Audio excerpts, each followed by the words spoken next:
Evening guys. So, let's eat. So, ito yung food ko. Indomie. Tapos, meron tayong itlog dito na sunny side up. Tapos, wareg inap. Or, yung sa kanin ba. Tapos, meron akong coffee.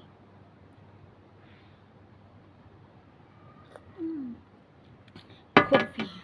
Malamig ngayon guys dito sa UAE ngayon. So, ang oras na guys, it's 8:30 in the evening. So, nandito ako sa aming garden sa labas. So, samahan nyo akong kumain. Hindi pa luto. Hindi pa luto yung kwan, yung indomie. So, bale, kwan ngayon guys, December 1. So, kakain tayo kasi holiday dito. National Day pala. National Day ngayon, kaya yun.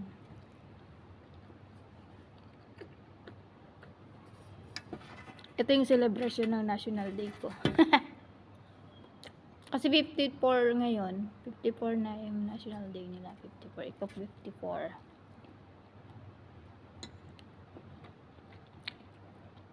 At 14 years ko na rin dito guys sa UAE. Diba?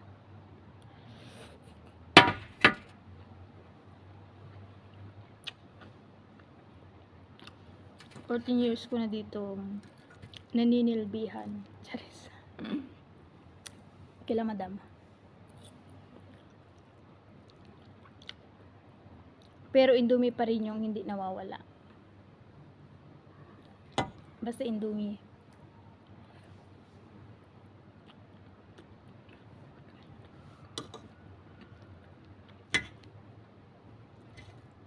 Masarap kasi yung Indomie lagyan ng gulay. Para marami ba? Marami. Hindi ako nagluto ng dinner na sa amo ko kasi umalis sila. Kaya ito yung dinner ko. Ayan.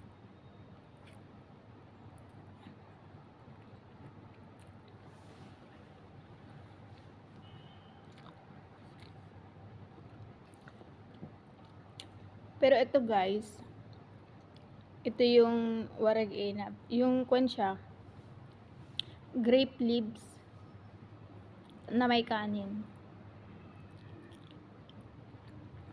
Ito yung ginawa ko kagabi na may natirang 5 piraso. Hindi ko na siya ininit kasi masarap din siya kahit malamig.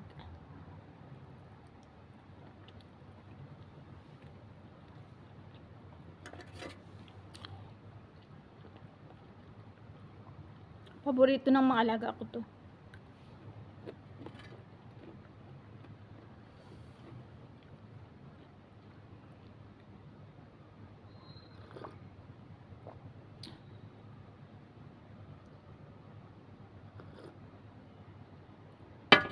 Kopi-kopi lang. Kasi medyo malamig na dito guys sa amin. Tapos katatapos ko lang naligo. Charis. Tignan nyo man may bulaklak pa. Kasi kanina pumunta ako sa labas. Nagsara ako ng gate. So, tapos nakita ko yung halaman namin doon. Maraming flowers. Kumuha na naman ako. Sagana kasi siyang mamulaklak guys. Parang ako yung nakakaubos ng bulaklak. Nilalagay ko lang sa tenga.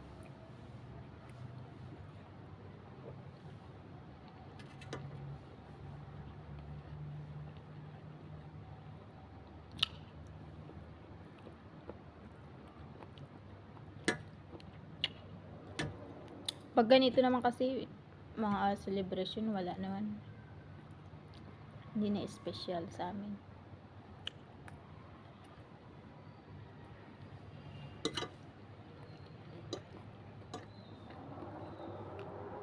Pero dati nung maliliit pa yung mga alaga ko, basta pag December 1, umaalis kami. Pero dahil malalaki na sila, hindi na kami nakasama. Charis.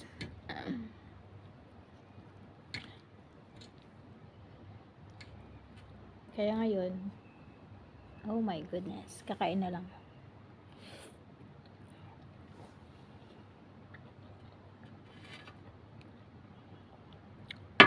Ang ganda pa ng cup ko.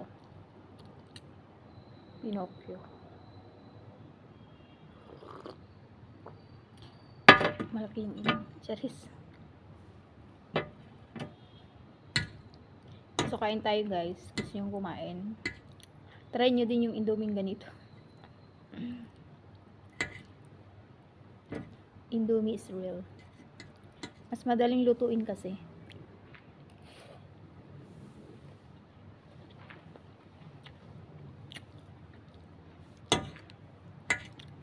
Mas madaling lutuin. Tapos, kahit hindi mo nasahuran, ay sahugan ng karne. Basta may gulay lang siya. Yung gulay ko pala guys, hiningi ko din sa kapitbahay namin.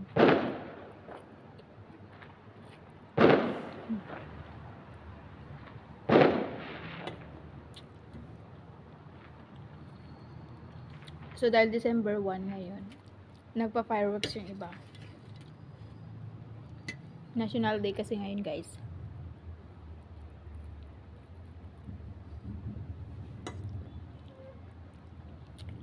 Kaya maraming nagpapatugtog sa iba, ganyan. Tapos, yung fireworks.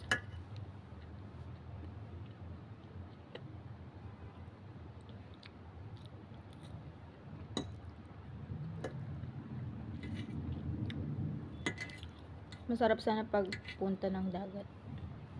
Tapos manood ng fireworks.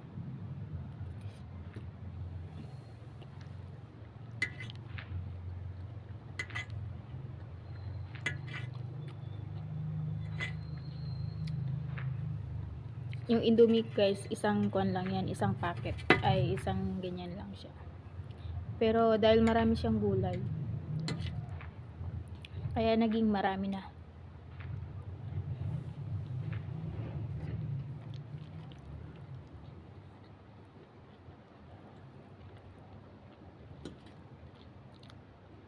Tapos itlog. Nahulog na.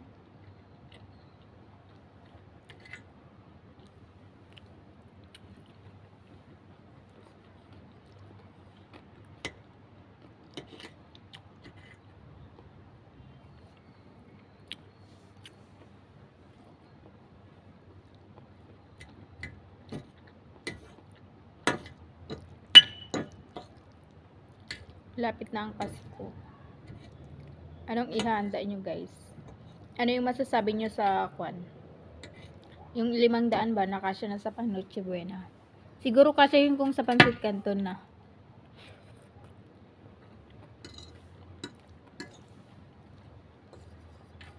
Kasya naman siguro yun kung dalawa lang kayo, ganun.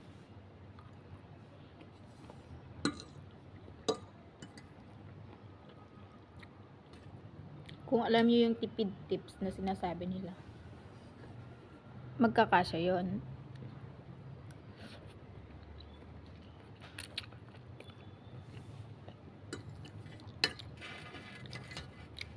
Kaya lang kung marami kayo, kulang talaga. Kasi kung kumpletuhin mo yung handa mo sa Pasko, magkukulang talaga yung 500. Eh kung baga sa yung 500 mo, kulang pa yun sa prutas eh. Kung lagyan mo siya ng, kung mag-anda ka din ng prutas.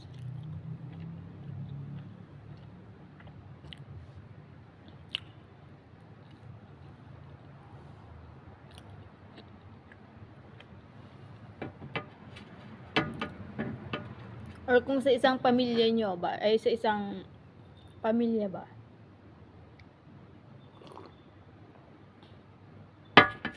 tapos lahat kayo, kwan, kung baga 4 yung anak ng nanay mo, tapos may pamilya na, doon na maganda sa bahay ng nanay, o di yung tag 500 nila, pagkasyahin yun, tagpa 500, o dali na lang dun, kain sila guys.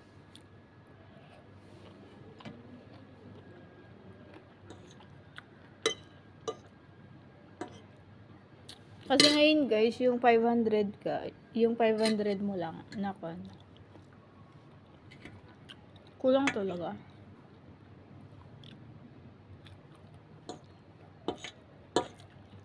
Ang mahal ng bilihin ngayon. Lalo yung mga karne ngayon. Yung 1 kilo, 350. Tapos yung 1 kilo ng sibuyas, 350 na din. Diba, ang mahal. Kaya saan ka pa? Kaya nga sabi nila, yung flood control ba? Ngayon, food control na daw.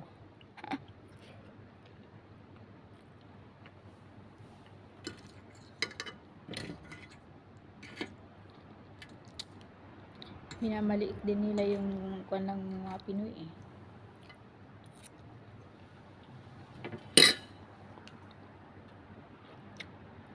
Pero kung sanay ka naman sa kwan, sa hirap ba ng buhay na hindi ka mareklamo sa kung ano ang ihain, kasya yan.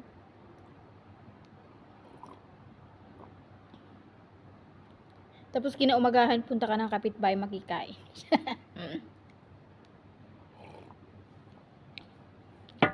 So, yun lang guys. Thank you so much for watching.